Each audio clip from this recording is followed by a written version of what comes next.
2024 లేదా 25లో డిగ్రీ లేదా బీటెక్ చదివారా? సాఫ్ట్‌వేర్ జాబ్ కోసం ఎదురు చూస్తున్నారా? అయితే కోడ్ జ్ఞాన్ 100 డేస్ కోర్సులో చేరండి. జాబ్ సాధించండి. నమస్కారం మేడం. నమస్తే అండి. మేడం బేసిక్‌గా మనం మాట్లాడుకుంటే ఒక చిన్న ఆలోచన మన జీవితాన్ని మార్చేస్తుంది అని చెప్పొచ్చు. అవును. అండ్ అదే ఆలోచన మన మైండ్‌ని చాలా డిస్టర్బెన్స్ క్రియేట్ చేస్తుంది అని చెప్పొచ్చు. ఆ ఆలోచన వల్లనే మనం వేరే వాళ్ళ మీద డిపెండ్ అవుతాము అని కూడా మనం చెప్పొచ్చు. అసలు అలాంటి ఆలోచనని మనం ఏ రకంగా కంట్రోల్ చేసుకోవాలి అంటారు? అసలు ఆలోచనలనేవి మన మైండ్‌లో ఎందుకలాగా రిపీటెడ్ మోడ్‌లా తిరుగుతాయంటారు మేడం? సో, మీరు మంచి క్వెషన్ అడిగారండి. మన లైఫ్ మొత్తం లీడ్ చేసేది ఓన్లీ ఏంటంటే నీ థాట్ ప్రాసెసే. హ్మ్. నీ ఆలోచన ఎలా ఉందో నీ మైండ్ అటు సైడే రన్ అయిపోతూ ఉంటదనమాట. ఆలోచన అనేది ఎలా వస్తుంది అని మనం గాని చూస్తే, ఆలోచన అనేది మెయిన్ ఏంటి అంటే మనకి 2 రకాలుగా వస్తుంది. ఒకటి ఏంటి అంటే త్రూ సెన్సరీ ఆర్గాన్స్ ద్వారా. 2 ఏంటంటే మన పాస్ట్ ఎక్స్‌పీరియన్సెస్ ద్వారా. ఈ సెన్సరీ ఆర్గాన్స్ ద్వారా మన డే టు డే లైఫ్‌లో మనం చాలా చూస్తుంటాం. ఈరోజు మిమ్మల్ని ఇప్పుడు నన్ను చూసారు మీరు. సడెన్‌గా నేను మీకు కొంతకాలం గుర్తుంటాను. సో, మళ్ళీ మనం రెగ్యులర్‌గా కలుస్తూ ఉంటే అది ఇంకొంతకాలం గుర్తుంటుందనమాట. సో, కొన్ని మనం సెన్సరీ ఆర్గాన్స్ ద్వారా ఏదైతే చూస్తామో అది కొంతవరకు ఆ ఇన్ఫర్మేషన్ స్టోర్ అవుతది. దాని గాని ప్రాసెస్ జరిగితే అది కంటిన్యూ అవుతుంది. అవ్వలేదనుకోండి కొద్ది రోజులకి మీరు మర్చిపోతారు. నా పేరు గూడా మర్చిపోవచ్చు. సో, అట్లా మనకి రోజులో ఎన్నో జరుగుతాయి. అన్నీ గుర్తుండవు. కానీ కొన్ని మాత్రం గుర్తుంటాయి. ఎప్పుడు గుర్తుంటాయి అంటే మనం ఏంటంటే కొంత ప్రాసెస్ చేసి అది మన మైండ్‌లో పెట్టుకుంటాము. గుర్తుంటది. కానీ ఏ ఇన్ఫర్మేషన్ అయితే మనం రోజు రిపీట్ చేస్తుంటామో అది మన అన్‌కాన్షియస్ స్టేట్‌లో స్టోర్ అయిపోతుందనమాట. అంటే లాంగ్ టర్మ్ మెమరీలో స్టోర్ అయిపోతుంది. సో, ఏ ఇన్ఫర్మేషన్ అయితే మనం లాంగ్ టర్మ్ మెమరీలో స్టోర్ చేసుకున్నామో ఇప్పుడు 2 టేబుల్ అనుకోండి. మీరు చిన్నప్పుడు ఎంత బాగా 2 టేబుల్ చదువుకొచ్చారు. యెస్. ఇప్పుడు సడెన్‌గా నేనొచ్చి మీరు 2 టేబుల్ మర్చిపోండి. ఇప్పుడు మీరు గుర్తుపెట్టుకోవద్దు అంటే మీరు మర్చిపోవడానికి అవుతదా? లేదు. అవ్వదు. హ్మ్. కంట్రోల్ చేసుకోగలరా? 2 హుహు. టేబుల్ నాకు గుర్తే రావద్దు. నేను ఇప్పుడు మీ దగ్గరకొచ్చి 2 టేబుల్ చెప్పండి అన్నాననుకో, నో నేను గుర్తే చేసుకోను.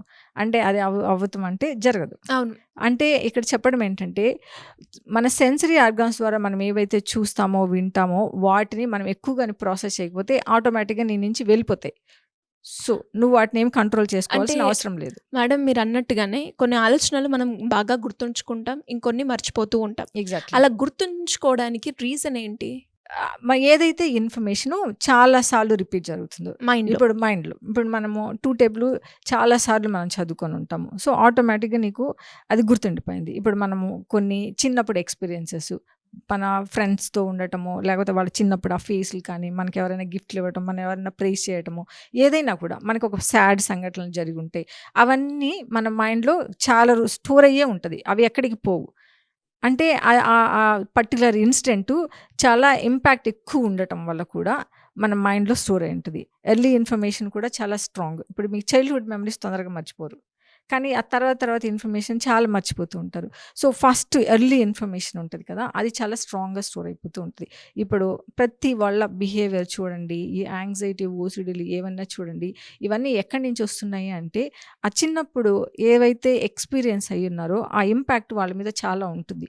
తెలియకుండానే అది ఎప్పుడైతే అది ప్రోగ్రామింగ్ అయిందో మనకసలు తెలియట్లేదు. సడెన్‌గా ఆ రియాక్షన్ జరిగిపోతూ ఉంది. సో, అది మెయిన్ మూలమవుతుందనమాట. మనం దాన్ని కంట్రోల్ చేసుకోవాలంటే అసలు మనకు తెలుస్తుంది కదా! తెలియట్లే కదా! ఇప్పుడు మనకు కోపం వచ్చింది. కోపం మనకసలు తెలుస్తుందా? It just reacting. అంతే కదా! సో, మనకి ఏదైనా కూడా మనకి తెలీదు. అది ఆటోమేటిక్‌గా ఒక ప్రాసెస్ లాగా జరిగిపోతూ ఉంటది. సో, మీరిప్పుడు అన్నారు ఎలా కంట్రోల్ చేసుకోవాలి అని. మనం ఎప్పుడైతే కంట్రోల్ చేసుకోవాలి ఇప్పుడు ఒక అడిగే వాళ్ళు ఇదే అడుగుతుంటారనమాట. మేడం నేను చాలా ట్రై చేస్తున్నా కంట్రోల్ చేసుకోవడానికి. నాకు చాలా ఓవర్ థింకింగ్ వస్తుంది. నేను దీన్ని ఎట్లైనా కంట్రోల్ చేసుకోవాలనుకుని చాలా ట్రై చేస్తున్నా అంటే, ఎప్పుడైతే మనం ట్రై చేస్తూ ఉంటామో దాన్ని మళ్ళీ ఇంకా మనం రీకలెక్ట్ చేసుకుంటూ ఉంటాం. ఇప్పుడు థాట్ ఒక మీరు నన్ను చూసారు. మీరు కళ్ళు మూసుకొని నన్నసలు గుర్తే చేసుకోవద్దన్నాననుకోండి. మీకు నా ఫేసే గుర్తొస్తుంది. Hmm. So, we are recollecting it అనమాట. So, you can't control the thoughts. What you can do is hmm. Two things అనమాట. ఒకటి ఏంటంటే మనకి ఏదైతే ఒక సాడ్ ఇన్సిడెంట్సు, ఒక పెయిన్‌ఫుల్ ఇన్సిడెంట్సు, ఒక ఎమోషన్ కాజ్ చేసే ఏవైనా ఇంపాక్ట్ ఇన్సిడెంట్స్. ఉండే ఇన్సిడెంట్స్ ఏమైనా ఉంటే వాటిని మనము ఇంటెన్సిటీని తగ్గించుకోవచ్చు. ఎలా మేడం? ఇంటెన్సిటీని తగ్గించుకోవాలనుకుంటే ఇప్పుడు మనకి ఒక ఎగ్జాంపుల్ చెప్తాను. You understand that. ఇప్పుడు మనకి ఆకలేసిందనుకోండి. ఆకలేసింది. మీరెళ్లి ఫుడ్ తినలేదు. కొద్దిసేపటికి ఏమవుతది? ఆకలి తగ్గిపోతుందా లేదా? హ్మ్. తగ్గిపోతుంది తగ్గుతుంది. గదా! మళ్ళీ ఓ 3, 4 అవర్స్‌కి మళ్ళీ రావచ్చు. ఆకలవుతుంది. అంటే you can survive or sustain for next 2-3 3 hours. Days కూడా యూ కెన్ సస్టైన్. అంటే Mhm. నీకు ఆకలేసినప్పుడు you are not responding to it. So at the same time ఇప్పుడు నువ్వు స్నానం చేయబోతున్నావు అండి, కోల్డ్ వాటర్ తీసుకున్నావు, ఫస్ట్ మగ్గు పోసుకున్నావు, అమ్మ cold I can't take it అనుకున్నావు. సో అదే ఒక 2-3 మగ్స్ తర్వాత అలవాటైపోతుంది. అలవాటైపోతుంది. అంటే ఇక్కడ ఏం చెప్తున్నావు, మన బాడీ మనలో ఒక రియాక్షన్ జరిగిందో, ఒక ఎమోషన్ వచ్చిందో, ఆ పెయిన్ఫుల్ ఎమోషన్ కానీ ఏదైనా కూడా దాన్ని మనం యాక్సెప్ట్ చేస్తుంది. You do not have to react అనేది అర్థమవుతుంది కదా. సో అట్లాగే మన ఇన్సిడెంట్స్ మనలో కూడా కొన్ని సాడ్ ఎమోషన్స్ లేకపోతే ఏదో పెయిన్ఫుల్ ఎమోషన్స్ ఏవో కొన్ని జరిగాయి అనుకుందాం. సో ఆ జరిగినప్పుడు మన రియాక్షన్ ఏంటి, ఇమ్మీడియట్గా మనం డిస్ట్రాక్ట్ అయిపోతున్నామా లేకపోతే ఇమ్మీడియట్గా మనం యాక్సెప్ట్ చేయగలుగుతున్నామా? ఎప్పుడైతే నువ్వు యాక్సెప్ట్ చేస్తావో నీ ఎమోషన్స్ తగ్గిపోతుంది. ఇప్పుడు మనం చూసినట్టు ఆకలి ఇంత సివియర్ యాక్చువల్లీ ఆకలి అనేది ఇట్స్ సర్వైవల్ థింగ్ అనమాట. అయినా కానీ నువ్వు కొంత టైం పోస్ట్ పోన్ చేయగలుగుతున్నావు అంటే ఆ ఇంటెన్సిటీ గ్యారంటీ తగ్గుతుంది అనమాట. ఇప్పుడు వాటర్ అట్లాంటివి. రెండోది ఏంటి అంటే మనకి ఎప్పుడైతే కొన్ని ఆలోచనలు ఉంటాయో మనము ఒక ఫామ్ చేసుకుంటాం, ఒక ఒపీనియన్ని క్రియేట్ చేసుకుని ఉంటాం అనమాట ఈ వీటి ద్వారా. సో ఒపీనియన్స్ అన్నీ మనం అనుకున్న అన్నీ కరెక్ట్ కాకపోయి ఉండొచ్చు. అంటే ఫర్ ఎగ్జాంపుల్ ఇప్పుడు చిన్నప్పుడు నేను 14 years 15 years అప్పుడు మా పేరెంట్స్ నా బర్త్డే మర్చిపోయారు అనుకుందాం. సో మర్చిపోతే అప్పుడు నాకేమనిపిస్తుంది, ఫ్రెండ్స్ అందరూ బాగా సెలబ్రేట్ చేసుకుంటున్నారు, అందరూ బయటికి వెళ్తున్నారు, మంచి మంచి గిఫ్ట్లు ఇస్తున్నారు, అవంతా మనం చూస్తుంటాం రెగ్యులర్ లైఫ్లో. సడన్గా నేను కూడా అలా చేసుకోవాలి అని అనుకున్నప్పుడు నా బర్త్డేని మా పేరెంట్సే మర్చిపోయారు.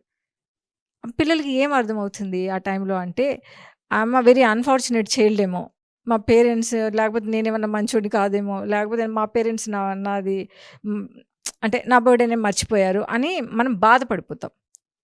బాధపడి ఒక ఒపీనియన్ని ఫామ్ చేసుకుంటాం. లేదంటే ఇంకా రియాక్ట్ అయ్యే పిల్లలు ఏం చేస్తారంటే మా parents are bad, they don't love me, they don't like me అని ఒక ఒపీనియన్ని క్రియేట్ చేసుకుని దాని ప్రకారం వాళ్ళు ఇంకా ప్రతిదీ ఇంకా లైఫ్లో ఏ ఇన్సిడెంట్ జరిగినా కూడా దీంతో రిలేట్ చేసుకుంటుంటారు. ఆహా నా బర్త్డే మర్చిపోయారు, ఇప్పుడు ఇట్లాగే ఎగ్జామ్లో మార్కులు తక్కువ వస్తే కూడా కావాలని నన్ను తిడుతున్నారు.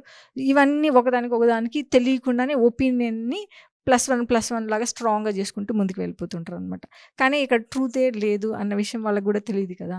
సో ఎప్పుడైతే నువ్వు ఇలా ఫామ్ చేసుకునే ఎమోషన్స్ నువ్వు ఏదైతే నీ మైండ్లో స్ట్రాంగ్గా కొన్ని ఉంటాయో, look back and see, okay నా 14th బర్త్డే రోజు మా పేరెంట్స్ నా బర్త్డే మర్చిపోయారు. ఎందుకు మర్చిపోయారు? ఆ రోజు ఎవరికో బాగాలేకుండా సడన్గా ఏదో పెద్ద న్యూస్, సాడ్ న్యూస్ ఏదో విన్నారు, నాన్నమ్మ వాళ్ళు ఎవరికో బాగాలేకుండా ఉండటం. సో దానివల్ల మా పేరెంట్స్ మేబీ మర్చిపోయి ఉంటారు అని ఎప్పుడైతే మళ్ళీ మనం కనెక్ట్ చేసుకుంటామో, అంటే ఇక్కడ ఈ నెగటివ్ ఇన్సిడెంట్స్ని మనము పాజిటివ్గా కూడా చెక్ చేసుకొని మార్చుకోవచ్చు అనమాట.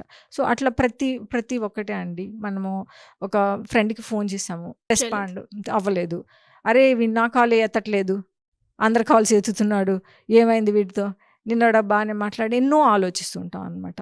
సో దీన్ని కూడా మనము పాజిటివ్గా కూడా మార్చుకోవచ్చు. అరే వాడేమైనా బిజీగా ఉన్నాడేమో, లేకపోతే ఫోన్ చూడలేదేమో, let me try it second time, it's okay, లేకపోతే రేపు చేస్తాడులే చూస్తే అని కూడా all the time you can have a positive thought. So ఇట్లా ప్రతి విషయం పట్ల మనము ఏదైతే మనకి నెగటివ్ ఆలోచనలు వస్తూ ఉంటాయో దాన్ని ఆల్ ద టైమ్ మనకి అవేర్ వస్తే చాలు, దాన్ని మనం పాజిటివ్గా మార్చుకోవచ్చు. సో ఎప్పుడైతే మనం అలా పాజిటివ్గా మార్చుకుంటూ ఉంటామో ఆబ్వియస్లీ మనలో ఉన్న ఆ ఇంటెన్సిటీ థాట్స్ డైవర్ట్ అయిపోతున్నాయి కదా. సో అట్లా మనము వాటిని కంట్రోల్ చేసుకోలేం, కానీ డైరెక్ట్గా కంట్రోల్ చేసుకోలేం, కానీ మనము వాటిని యాక్సెప్ట్ చేయొచ్చు. థాట్స్ని యాక్సెప్ట్ చేసి ఇంటెన్సిటీని తగ్గించుకోవచ్చు, అట్ ద సేమ్ టైమ్ పాజిటివ్గా మార్చుకోవచ్చు అనమాట. Thank you ma'am, thank you so much. Thank you అండి. సుమన్ టీవీలో మీ పర్సనల్ అండ్ బిజినెస్ ప్రమోషన్స్ కోసం కింది నెంబర్కి కాంటాక్ట్ చేయండి.